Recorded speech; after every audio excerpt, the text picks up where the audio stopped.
Alors ici c'est vraiment pétole au près.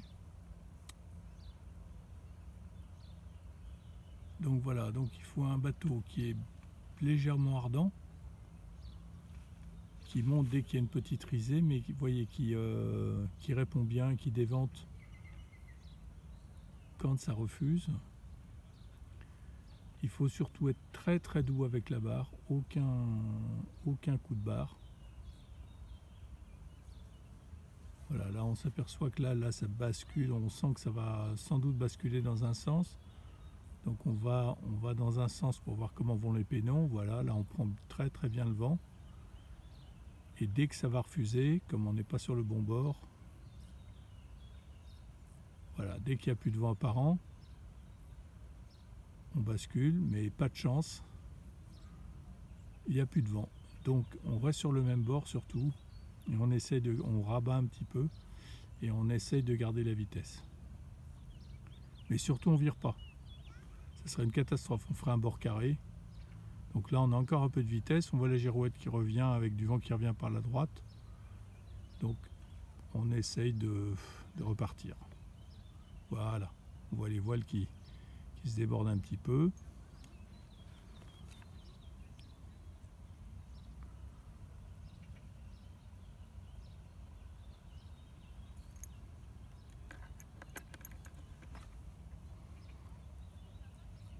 D'après la girouette on est largue, mais en fait il n'y a rien.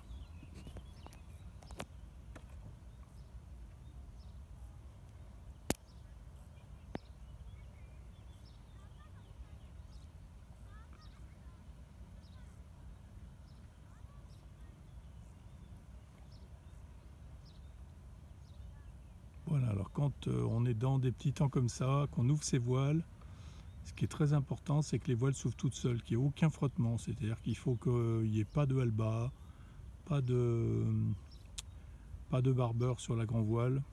Tout doit être absolument mou. De façon à ce qu'il n'y ait surtout pas de frottement sur tous les roulements du gréement. Vide-mulet, baume et pivot du phoque.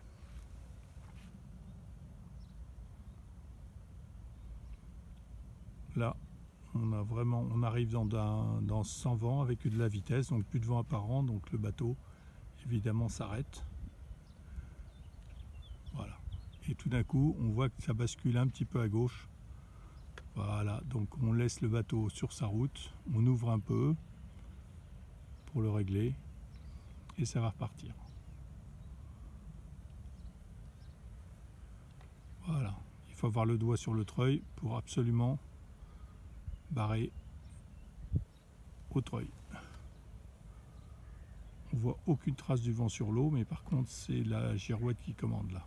Voilà, ça refuse, on abat très légèrement, on reborde tout en douceur et ça va être parti pour un nouveau tour. Et voilà, on voyait la risée devant. On borde à fond et on fait la route maxi. On fait la route sur la bouée de près.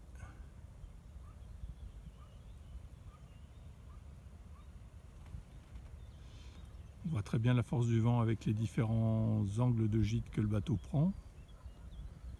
Donc voilà, on se règle par rapport à ça. Dès que le bateau se remet à plat, on abat un tout petit peu parce que ça refuse très probablement.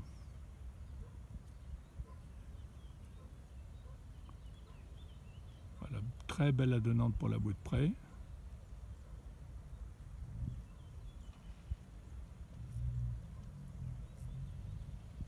Voilà. Ici, je ne l'ai pas suivi assez. Ça refuse. Voilà. Donc il ne faut pas tenter le diable. Si ça refuse, on tire le minimum de bords. Quitte à tirer deux petits bords, il faut me tirer deux petits bons bords qu'un très mauvais long bord. Donc voilà, et surtout on arrive juste sous la bouée de façon à tirer le bord minimum. Voilà, sans salpaguer la bouée. Et voilà, et on repart au portant.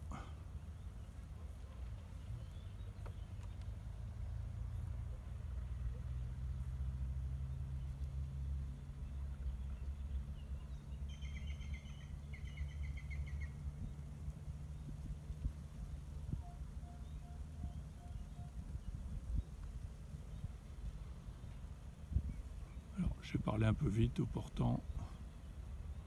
Donc dans ces cas-là, on est dans une mistouffe, il n'y a plus rien, donc on borde au largue et on attend de voir ce qui se passe. Voilà, on voit la risée qui arrive, on va choquer progressivement dans la risée parce que visiblement, voilà, c'est du portant qui arrive. Et voilà, vous voyez les pénons qui recollent.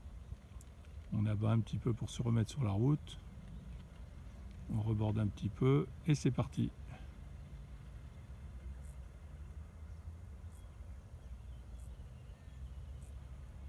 Voilà, un nouveau bord de portant.